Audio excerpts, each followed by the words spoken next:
Tony La Russa coming back and wanting to come back, and nobody wants him back, and everybody thinks he did a horrible job. I don't disagree.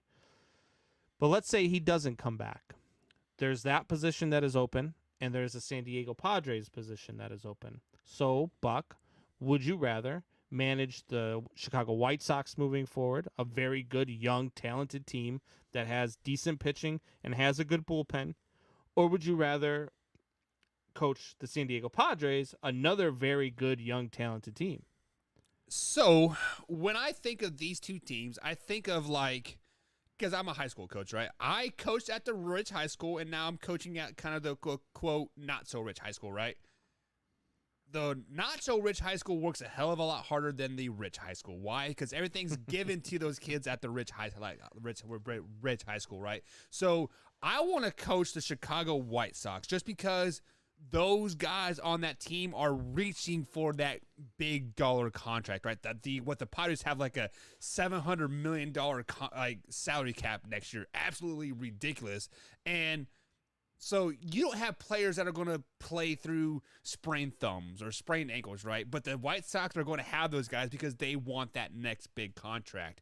Also, I think the White Sox have the most upside. So if I had managerial experience, I would want to go to a team that has the most upside because we've seen the Padres fall flat on their face. I mean, they just like I said, they have a $700 million salary cap. Like I know I'm exaggerating that a little bit. I think it's like 600, right, Combs?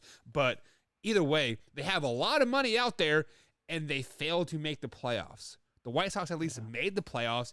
They're young and they're cheap. Give me the White Sox any day of the week, Combs. Yeah, I mean, look, people know me. They know I'm a diehard Cubs fan. I love my Cubs. They're expecting me to go Padres here, but I'm not.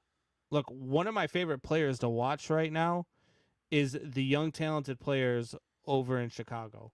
And I absolutely love watching Tim Anderson play baseball.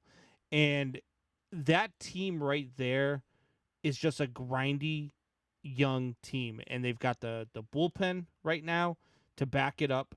They've got some starting pitching. They do need to go out this offseason and get some front of the rotation type starting pitching, and they'll be all right. But I really like the White Sox a lot more than I like the Padres moving forward because they are a young, scrappy team. They don't have the $400 million player. They don't have the Manny Machados. They don't have the Fernando Tatis Jr.'s. Eric Hosmer just had a big deal too. Eric Hosmer, yeah. So I like the White Sox. I love watching those guys play baseball. I was enjoying watching them play baseball. I actually thought that they could have mounted a comeback and beat the Houston Astros. Unfortunately, they just got their tails whooped yesterday. But I really think that, though, the White Sox would be the job. I think if the White Sox job became available, that would be the first job to fill because that would be the job everybody wanted, and they would wait until it filled before they went elsewhere.